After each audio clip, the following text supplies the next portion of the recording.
Welcome back to another episode of Rock Boys Football. 5 most important breakout players for this Clemson program heading into 2024. Now, it is no secret that the fellas have talked extensively about this Clemson program, and it's no secret that we are extremely high on this Clemson team heading into 2024. But, a lot of our conversations regarding this program have had a lot to do with the known commodities that you have on this roster, right? The Peter Woods, the TJ Parkers, the Barrett Carters.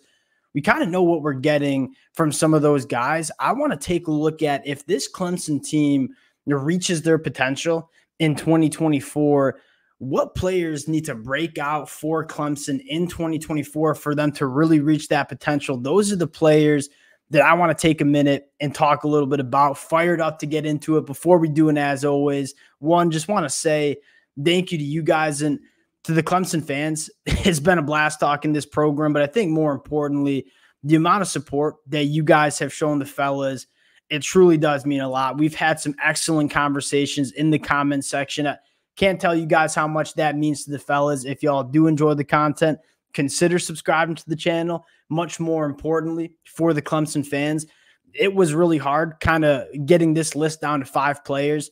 We're going to skip on some players. Let me know in the comment section. We all kind of get the opportunity to kind of call our shot with some breakout performers for this Clemson program. Let it fly in the comment section. We'll chop it up down there. And without further ado, let's get into this one. And I want to start with wide receiver Adam Randall. Now, for the Clemson fans that have been rocking with the fellas for really the last 2 years at this point, we've been banging the table for this kid. And I think a large part of it, the injuries, has certainly not helped his on-field play. You look at the offense in 2023, just really could never find a rhythm. That certainly didn't help either. You look at Adam Randall and say 6'3", he's 225 pounds. He is a matchup nightmare. He runs a 10.9 coming out of high school in the 100-meter dash. This is arguably one of the most physically gifted wide receivers that you see across the country. And can he put it together in 2024 is a massive storyline for this Clemson program. And the reason I went with Adam Randall is this is the kind of wide receiver that I feel like Clemson has just been missing the last couple of years. You look at Antonio Williams or Tyler Brown, or really Jake Bringenstool working those short intermediate route trees, working the middle of the field. I think Clemson's really strong in that pass catching department. What Clemson kind of needs to have heading into 2024 is that big physical boundary wide receiver that can kind of inject some explosiveness into this passing attack. We've highlighted it very, very much that, Clemson was one of the worst teams in the country in fostering explosive plays in the passing game. If Adam Randall breaks out, those explosive plays for Clemson's passing attack are going in the right direction awfully quickly. Now, you look at Adam Randall, you could certainly add a guy like TJ Moore to this list. And Clemson's got a few young cats that really could emerge in this role.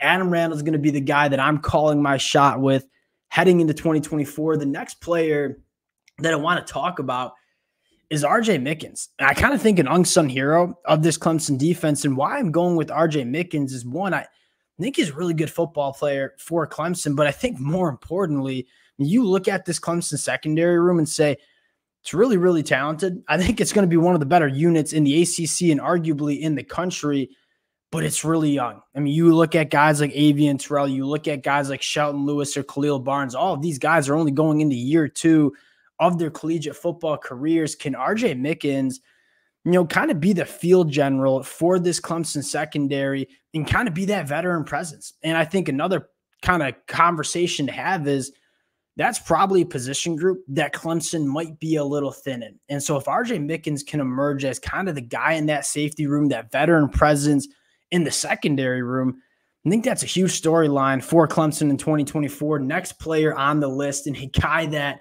this is my guy going into 2024. And it was a guy that I loved out of 2023's class and kind of a guy that flew under the radar because you have guys like TJ Parker and Peter Woods just balling out as a freshman.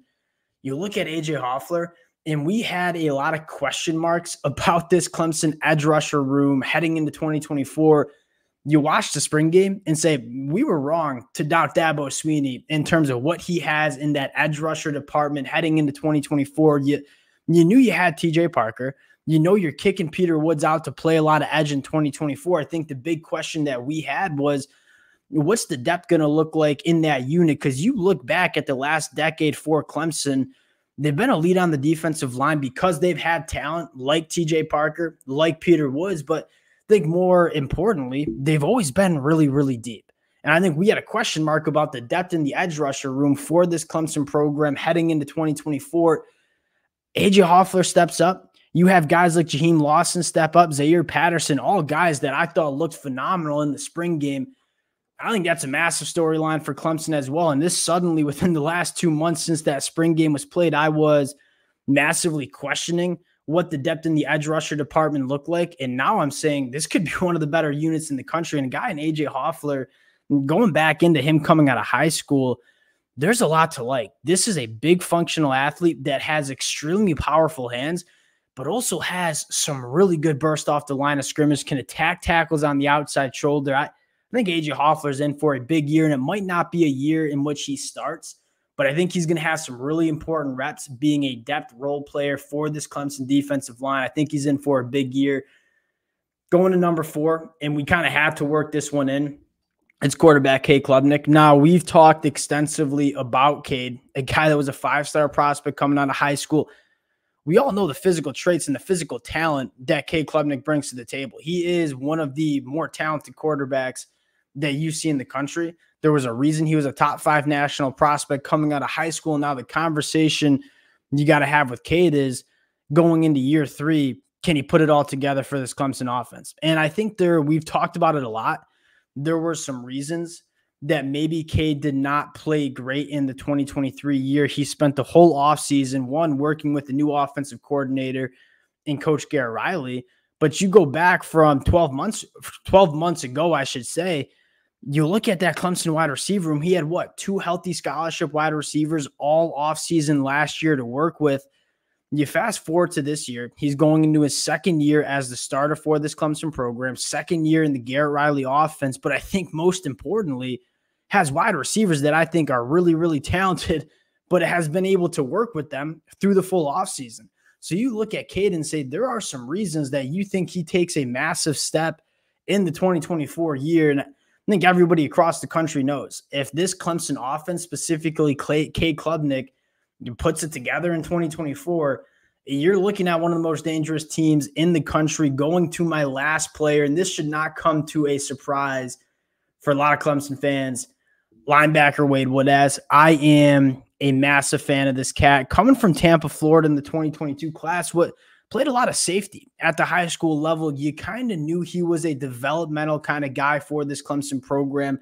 Needed to put on some weight to play that off-ball linebacker spot. Now that he's put on that weight, you're looking at a linebacker that, one, and most importantly, operates in space exceptionally well. And that is an increasingly important skill for these off-ball linebackers. You look at how most of these offenses want to attack opposing defenses. They want to get linebackers out in space, whether it's having to carry tight ends up the seam, whether it's tackling running backs in the flat. You need linebackers that can operate in space, close distance well, and make tackles in space. Wade Woodaz, with the safety background, that's his game. You're looking at a 6'3", 230-pound linebacker that can go sideline to sideline, has added that physicality portion to his game in terms of taking on blocks, getting off blocks. Dabo Swinney said it during the spring game. They think they have a stud in Wade Woodaz. And a lot of the conversation is going to go to Barrett Carter, one of, if not the best linebacker in the country heading into 2024. A lot of the conversation is going to go to 5-star linebacker Sammy Brown. Don't forget about Wade Woodaz, who I think brings so many different aspects to this Clemson linebacker. When I look at that linebacker and you start throwing in guys like Jamal Anderson as well and say, this is a very talented linebacker room playing behind a very, very good Clemson defensive line. That's been the recipe for Clemson on defense for a long, long time. It's certainly going to be the recipe in the 2024 year. Left a lot of good players off the list that I do think break out in 2024. Would love to hear some of your names in the comments section. Again, appreciate you guys rocking with the fellas. We'll close it out here. If you guys do enjoy the content, consider subscribing to the channel. Appreciate you guys, and we'll talk to y'all later. Peace.